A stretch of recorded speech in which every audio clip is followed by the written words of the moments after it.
Vinyl Collection Part 47 within this series, continuing on with the V's and ending between the W's within this portion. And even though I'm nearing the end alphabetically within my collection, this series is far from over, because when I'm done with Z, it's going to start all over again with A, B, C, and D, but all the new additions I've gotten that I've yet to talk about.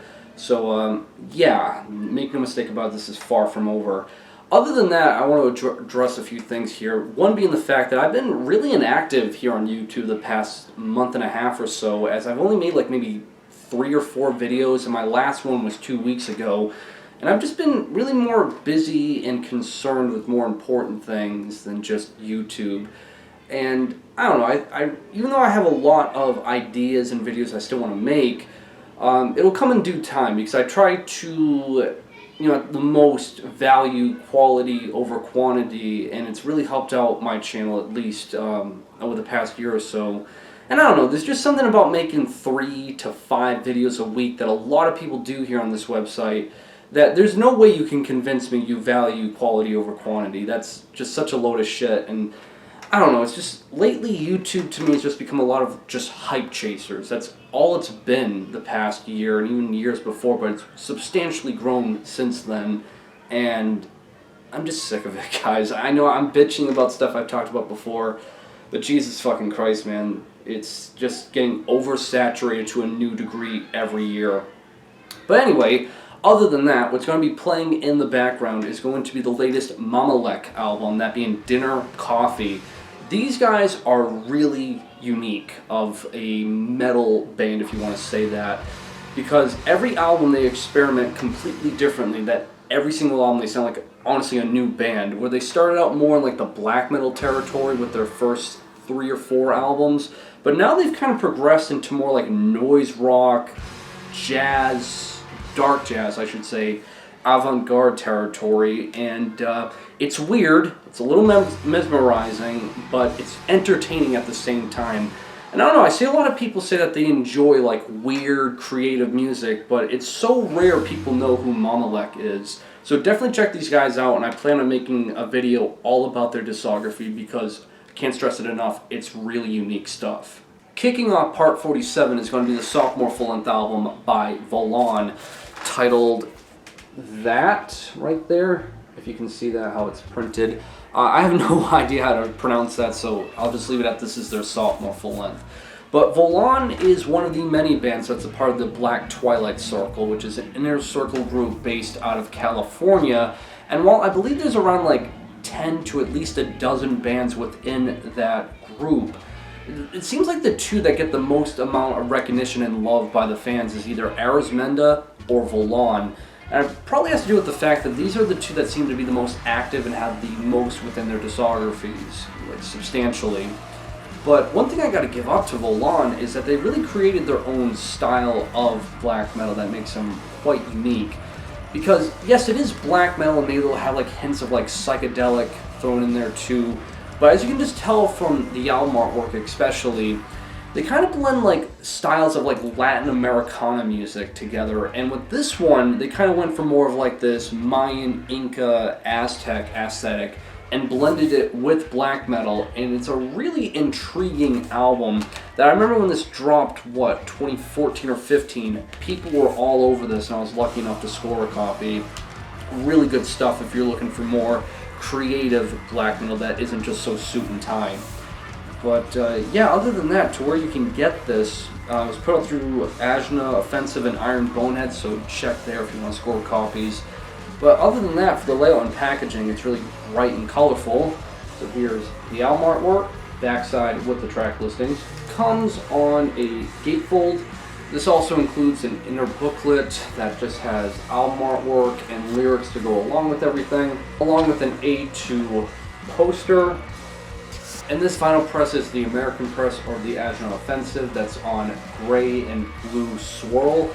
And I believe the Iron Bonehead pressing, which is all of the European pressings, is on like a yellow and green swirl, if I'm not mistaken. But both copies, I'm pretty sure, are limited to 300 each. Then I have the 4-way split between Volahn, Shaitan, Arizmenda, and Calathon, titled Desert Dances and Serpent Sermons.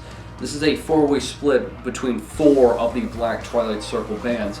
As I stated earlier, Volahn and Arizmenda are like the two big names within this group that seem to get the most amount of attention. What sold me on this release, the moment I saw it, I think, yeah, I got this at Armageddon back in like 2015. As for the other two bands, I wasn't aware of it when I bought it, but again, they are part of the Black Twilight Circle. Shaitan is kind of like, I don't know how to put it, it's like in the same vein, obviously, as Arizmenda and Volahn, but there's more like usage of clean singing. It's more in the psychedelic rock aspect. If that intrigues you, check out their full length. Again, it's different, not like experimental, but just it's done in a different way, I would say, for black metal standards. And Calathon is just kind of like, you know, just black metal with like hints of psychedelic. It's not really that much of a standout for me personally. But what makes all four bands really give like their best material on this is they kind of go for like this spaghetti western type of feel and sound between all of like the black metal sections, and combine the two styles together as well too. And yeah, it's some stellar stuff by all four bands. I would strongly recommend checking this release out if you want to get a taste of what just the sound of Black Twilight Circle is as a whole. Really good stuff. But yeah, once again, put out through both Ajna Offensive and Iron Bonehead, so go there if you want to score a copy if they're still available. But as for the layout and packaging, like always, it's top notch with these two labels. You have album artwork, backside with the track listings. Comes with an insert booklet with just more artwork, and I believe just band photos and credits inside. Backside is a picture of all the band members, which again, all of these are in different bands, but they all make a part of the Black Twilight Circle, along with an A2 poster, which is just basically that of the album artwork. And this vinyl press comes on purple with kind of like a dark bluish splatter going on there. And the last record I have by Volahn is actually their latest release from 2021, titled Eltigar del Sur. This is an EP that only contains 2 songs. The first song is what you would come to expect with Volahn with their black metal approach. It's very upbeat, atmospheric, and super lush. That is stellar stuff, as I would come to expect with Volahn. But the second track on here is what really sells a lot of people, and it's where they go just straight up, just like this kind of like country, spaghetti western, Latin Americana approach, and it's really good because it carries the lush nature of how they play black metal and kind of like integrated with that style of music with just acoustic guitars, clean singing that's very rough and gritty sounding, but just works overall. And I'd really like to hear Volahn do an album just straight up like that, because this one song on this EP showcases that they can do it really well. And the overall nature and attitude of this release is kind of like to pay respect and homage to that of the Mexican Revolution that happened back in, the early 1900s. And the man pictured on the album artwork, I believe his name is Emiliano Zapata, I think that's his name. And God, gotta admit, that photo of him, super badass. I just love how he basically owns that look. Really killer. But yeah, there are still copies available either on Iron Bonehead or Nuclear War now, because it's co-released once again. Definitely grab a copy while you still can. But as for the layout and packaging, you have album artwork, backside with the track listings, band logo, and the 2 labels that released it. This also includes a lyric sheet that also has photos of the individual I just talked about in the album artwork on both sides, which is pretty cool, along with a mini poster of the album artwork. This edition comes on white vinyl, and there's an etching, which I don't know if that'll pick up right there on side B, which is just all dead wax, which is pretty neat. Limited to 300 copies in the other pressing, which is identical with the etching on side B of dead wax, is just on black vinyl. Up next, I have the debut EP by Voya or Vouïvre, which that's both the English and French translation of this band name, which I probably butchered both. But what really sold me about this is that it's a side project to 2 of the members from Peste Noire, that being Famine and the drummer that they had during this time period. Really hyped for that, and while the first 2 songs on this EP I think are good, as it just sounds like modern day Peste Noire tracks, which if you enjoy that style of black metal, this could appeal to you, the first half of it. But the third track is just really awkward, how it has like these electronic beats and drum machine percussions and kind of like black metal vocals over it that just doesn't really sit all that well with me. It's kind of awkward and really shakes up the pace a little too much. And I think what makes this release just a bit underwhelming for me personally is that I was so focused on the aspect of it having members of Pest Noir that the other two members, which are a part of the NSBM scene, they bring their styles within this, and it just doesn't really work all that well. There's just too many different styles coming together here that it doesn't really sound like, you know, thought out. It just seems like they went left, right, up, down, in any which way direction, and just kind of like threw shit at the wall to see what would stick. Because this individual over here, I don't know his name, but I know he's a part of the NSBM band called Elitism, which I can't stand that band because, god damn it, it's just like really thinly produced black metal with just like obnoxious drum machine percussions, and that style kind of gets blended together here, and it just does not work. I can't stress that enough. But yeah, if you enjoy modern day Pest Noir, maybe portions within this release might appeal to you. But yeah, I've seen copies still available on New Era Productions, but this was put out through Lamancy Harlequin, which is the label ran by, I believe, Famine from Pest Noir. But anyway, for the layout and packaging here, you have album artwork, backside with the track listings and band members of this project. Comes with an insert sheet with lyrics on both sides along with band photos, and just comes on standard black vinyl. Then I have the two-way split between Voya and Gestapo 666. Bought this again solely because of Voya, thinking they'd be a little bit better. They might have had more thought out ideas with their music writing. But came to find out with this release that both Famine and the drummer of Pest Noir are not a part of it anymore, so all the previous members that are left take center stage here, and it just really drags out these songs that are around like 8 to 7 minutes, so pretty forgettable stuff for me personally. The Gestapo 666 side is really monotone black metal. It's just like played at one speed, and there's just not much of a shake-up, not much to talk about here. It's just black metal that's really monotone. So overall, don't really care for this release, and probably will end up selling it at some point. But yeah, put it through Drakkar, limited to 666 copies, so go there if you want to score a copy before I end up selling mine. But comes out in this fold-out jacket, which I absolutely fucking hate, so really makes me want to sell this all the more with just lyrics and band logos inside. And the vinyl pressing just comes on crystal clear LP. Concluding the V's within my vinyl collection is going to be VR Sex with their album Human Traffic Jam. This is a post-punk, gothic, dark wave band that I believe shares one member. I believe it's also the vocalist of the band, Drab Majesty. And if you enjoy post-punk, again, cold wave, gothic music, you should know Drab Majesty, as that band has been getting a shit ton of recognition throughout the years. But it's done in the same exact way, writing style-wise, of Drab Majesty. The only difference I notice is that the synth leads are a bit more abrasive on VR Sex. So if you want a, I don't want to necessarily say darker, but just more abrasive version of Drab Majesty, check out VR Sex. This was put out through Diaz Records, and I'm pretty sure they keep copies widely available on their label, because this is a really reliable label when it comes to keeping their albums in print.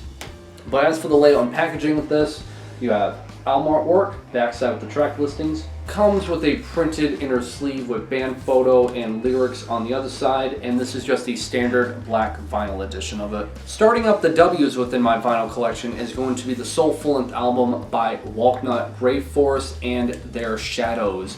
This is a Russian atmospheric black metal band that I feel like if you're immersed enough within the style of black metal, you've seen all the ins and outs of all the big names and even more obscure names within the style of music, at some point you've come across this album, because while it's doing nothing groundbreaking for black metal, it's just labeled atmospheric black metal, and all the cliches you would come to expect of this style of music are present within it. It's just all those cliches are performed at like grade A level, that if you're just looking for a really solid atmospheric black metal album for everything you would want within the style of music, it's kind of just all present within this album, and that's why it's just gotten so much fan recognition throughout the years.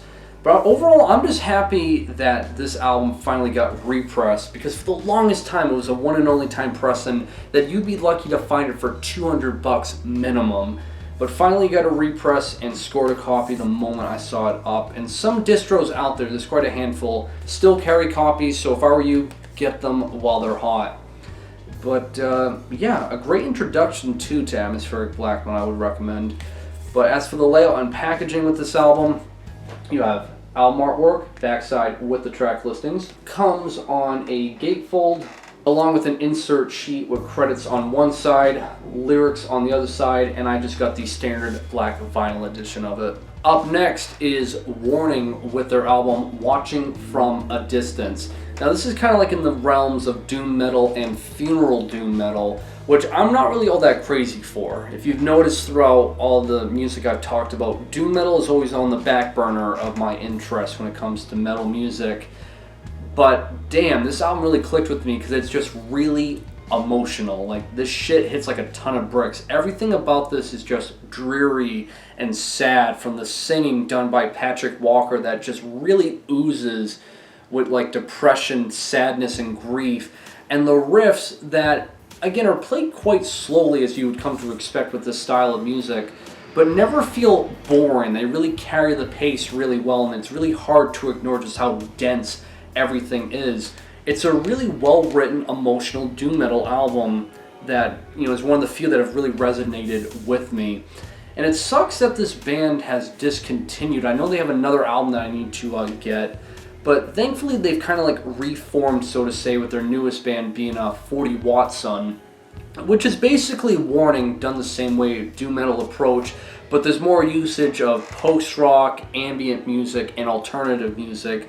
And I believe they actually released an album, what was it, either last year or early this year, that I need to check out. But yeah, 40 Watt Sun's kind of like in the same vein as Warning, still carrying that emotional, dense atmosphere within doom metal. But yeah, overall a great place to start if you want to get into more of the emotional side of doom metal. And thankfully they actually did a repress for this recently that you can finally get this for a reasonable price. So you have no excuses not to check this out, I would say, whether you enjoy doom metal or not.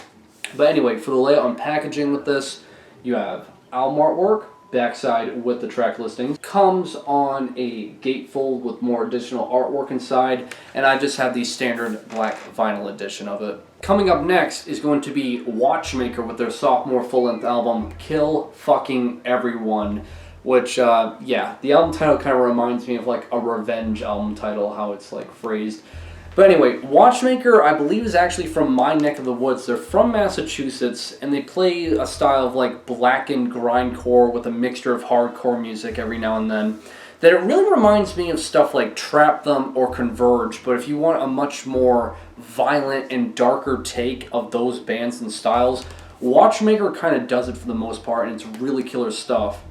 And while this album is only 30 minutes long, and there's, I believe, around 20 tracks listed within it, so every song is roughly like a minute and a half to 2 minutes long, there's just like quick blitzes of just violent grindcore being played, and it's really killer stuff that's just very pulverizing grindcore. Nothing that I would say is not typically run-of-the-mill, but just very obnoxious, violent music. That really killer stuff, and I'd really like to hear more by these guys if they were to ever do represses of their other albums. Just, yeah, really dark, violent music.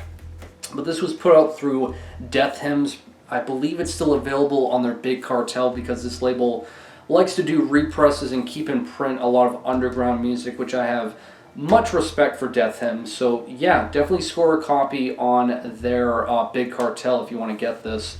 But anyway, for the layout and packaging with this, you have album artwork, backside with the track listings. This also includes a little booklet with just notes about the band, which is pretty cool. A brief little summary of what they're all about, show details and listings. which is honestly kind of cool to give like a background story about the band, along with old flyers they did. Really cool that they would include this. This also comes on a printed inner sleeve with band photo collage pics on one side, lyrics if you can make them out on the other, and it's just on standard black vinyl. The next record is something I recently got only a handful of days ago, so it's actually the newest piece within my vinyl collection, that being the soundtrack to The Wicker Man from 1973, or in other words, the correct Wicker Man, because there's also the Abomination remake they did in 2006 with Nicolas Cage, which, by the way, I actually watched that film only a few days ago just to see the differences between the two, and wow, the remake is terrible. Like, I can see why so many people hate it, and make no mistake about it, when it comes to talking about The Wicker Man, we only talk about the original from 1973. And yeah, the film is great, and I can see why so many people who enjoy horror movies can really find fascination with it, because it's not your typical blood and gore horror. It's more of like folklore horror, so it's like a slow burn, yes, but it still has like a thriller aspect to it that is really intriguing, and I'm not going to like spoil anything for you guys, but it's a definite must watch. But with all the critical acclaim it's gotten throughout the decades, I'm assuming most of you guys already know of it. But yeah, the soundtrack, I can see why so many people talk highly about the soundtrack as well, because this is not just music that was like meant for like the movie and it only works within the movie. Like, this is music that honestly I would listen to on car rides or just in my free time, because it's just a lot of like folk music that maybe I kind of just sound like a fanboy saying this since I'm a fan of neo folk. It resembles like that style to an extent, but this is in the 70s, and maybe I'm like pulling strings here, but I can kind of see as to how neo-folk got its inspiration in some aspects from the music within this soundtrack. Because the song on here, Maypole, Gentle Johnny, the Landlord's Daughter, Willow's Song, Fire Leap, it's really good stuff that just gets you immersed in like this folklore, pagan type of mood. And yeah, both the movie and soundtrack are top notch, and when I saw this at Newberry, picked it up right away. But yeah, this should be widely available in print, and it's a must watch and a must listen, both musically and visually. But as for the layout and packaging with this, it's pretty cool. You have album artwork, backside with all of the track titles. This comes on a gatefold, which is pretty cool because while it has pictures of the film, one side is all about how the film was made, and the other side is discussing all about the music, which is really cool. And yeah, this was actually kind of like a controversial film to some degree, because again, this was in the 70s and it has to do with criticizing religion. There's a lot of themes of paganism, and as you guys know, during that time period, Christianity was quite the norm, so anything against it was kind of like blasphemous. But it just adds more interest, I would say, for the film, which is pretty cool. But yeah, really cool stuff to read about within the gatefold, which is worth a lone buy-in. This also includes a printed inner sleeve, both sides of the movie poster, which is really cool. And it's just on standard black vinyl. But as I stated, this is really easy to find online for purchase, so yeah, it's widely available in print. Up next is World Narcosis with their latest album from 2017. Now, I was recommended this album by one of my friends when I visited Iceland back in 2018, and he was telling me that I had to get this released because it would really appeal to me. As for the most part, World Narcosis is an Icelandic noise rock band, I guess, that also blends styles of like black metal, grindcore, and hardcore, and other styles of like abrasive, fast-paced music. And I don't know, it's really schizophrenic how all these different styles come in and out, that if you just want really energetic music just done in a barrage of different styles, this might appeal to you, I would say, especially if you're a fan of more upbeat noise rock music. But what really sold me about it wasn't just my friend's recommendation, but when it comes to Iceland and their music scene, not just their metal scene or their punk scene, but just their overall music scene, They have a really distinct and unique style of music that they really just made all their own. I think it's because maybe the solitude of just being on an island for the population of Iceland and its music scene just being so compressed into just one little area, mainly being Reykjavik, the capital. You get a lot of different similar and unique styles kind of blended in a way that they've just made all their own, I feel like. And all the musicians out there in Iceland are all compiled like together. So yeah, if you enjoy one Icelandic band, as you know, really far-fetched as this sound, I would just strongly recommend checking out their overall music scene, because there's just something about it that they kind of share ideas and have like a, not saying this in a negative way, but like a hive mind of like creativity, and this band showcases that. But yeah, really solid stuff overall. But as for the layout and packaging with this, you have album artwork, backside with just the band name and album title. Now the jacket's pretty cool because as you pull out the printed inner sleeve, you get this kind of like die cut within it, which is really neat. As for the printed inner sleeve, it has more additional artwork and lyrics on the other side. Standard black vinyl, but what's really cool is that die cut of this moon right here actually includes like their information and how to contact them on the backside. Realizing now that I don't have everything alphabetically correct in my vinyl collection, we move on next to the Witcher soundtrack.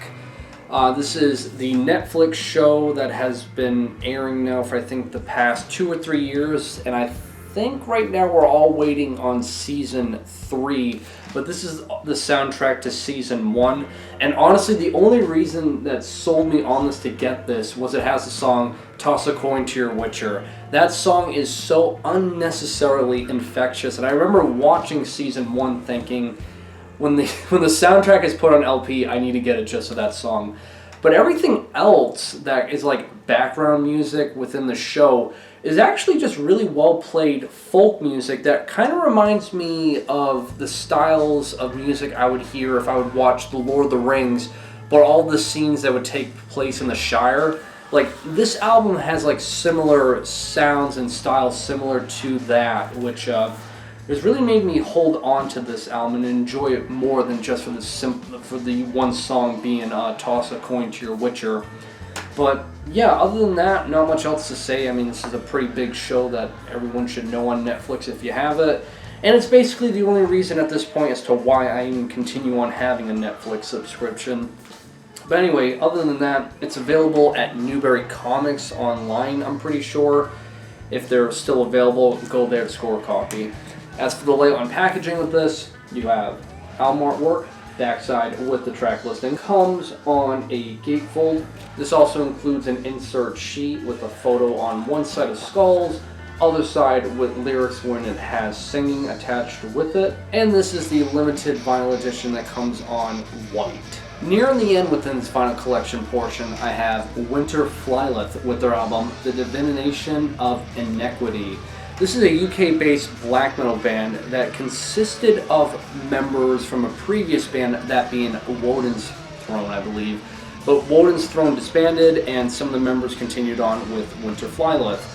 Now, Winterfylleth, their sound is everything you would kind of come to expect with atmospheric black metal, but it reminds me a bit of Sayor, but it doesn't lean so hard on the folk aspect and has more attention to detail, with really driving out the atmospheric black metal approach. It's more melodic. The compositional aspect is really made up more by the atmosphere, and yeah, it's just really a well done atmospheric black metal album, and that's really it. And really, this is their only album of theirs that has sold me enough to actually buy an album, because everything after this really doesn't work for me. It plays too strongly with the cliches of atmospheric black metal. But this album in particular, it's the melodies and composition that really sell me on it. And it's a great album overall if you're looking for more atmospheric black metal to add within your playlist. But other than that, for the layout and packaging with it, you have album artwork, backside with the track listings. Comes on a gatefold with the lyrics inside. And this LP edition comes on white with black and red splatter. Second to last within this vinyl collection is going to be the self-titled debut full-length album by Wode. Once again, another black metal band from the UK, but this is more in vein of like melodic black metal. So think of like Sacramentum, Dissection, or Dark Fortress. But really, the hooks, the aggression, and even a bit of like the savagery with the vocals really resonated with me a lot to get this. And this was during the time that they were signed to Vendetta Records, which again, I feel like if you enjoy like really riffy, catchy, and just aggressive black metal with a lot of hooks, a lot of bands signed to Vendetta will really appeal to you, and this is when Wold was, because I think now they're signed to what, $20 spin? And I don't know, just everything after this is just okay, that it doesn't really resonate with me much. They add in more of like a black death approach, and I don't know, the melodies don't click with me. And for me personally, if you want to check out Wode, definitely check out the debut full-length album, especially if you enjoy Sacramentum or Dissection. This will really click with you. But yeah, put it through Vendetta Records, so go there if you want to score copies. As for the layout and packaging with this, you have album artwork, backside with the track listings. Comes with an insert sheet, lyrics on the other side with credits, and is just on a standard black vinyl. And the last record for this final collection part is going to be Woods of Ypres, with the last album that they'll probably ever do, that being Woods 5, Grey Skies and Electric Light. Once again, another doom metal album I showcased within my vinyl collection when I talked about earlier with the Warning album that I'm not that crazy for it. But I think the reason why this album really grabbed my attention to a degree that I wanted this album is, yes, while within the doom metal fan base this is really respected and it's talked about a shit ton, for me personally, the singing of David Gold within this album and the riffs and the overall pacing of it, it reminds me a lot personally of him, you know, His Infernal Majesty, but just it has nothing to do with love and heartbreak. It has all to do with like melancholy, depression, and life and death. Like that's the big difference here, is the overall themes. Because of course the fan favorite song that really paints the perfect picture as the overall tone for this album is Kiss My Ashes Goodbye, which is a phenomenal song, whether it be like an entry point for Woods of Ypres or not. It's a great starter point within this album. But other great songs in here: Death Is Not an Exit, Career Suicide, Silver, Traveling Alone. You get the idea of the overall tone of this album. This is just an overall essential must listen if you want to get into more gothic doom metal. Woods of Ypres will always be remembered specifically for this album and the legacy that David Gold left behind. But as you all know, it's a heartbreaking story, as sadly he would pass away from a car accident, I believe, in 2011. And he was basically the heart and soul of Woods of Ypres, so again, I'm pretty much positive, like everyone else, this is the last Woods of Ypres album. But thankfully it finally got repressed through Earache, so it's widely available there if you want to score a copy. But as for the layout and packaging with it, you have album artwork, backside with all the track listings. This also includes an insert sheet with lyrics and is just on standard black vinyl. And that'll do it for this vinyl collection portion. Like always, I'll leave links provided to everything I talked about in the description below, and that is that. So like always guys, make sure you guys drink plenty of water to stay hydrated and have a great day.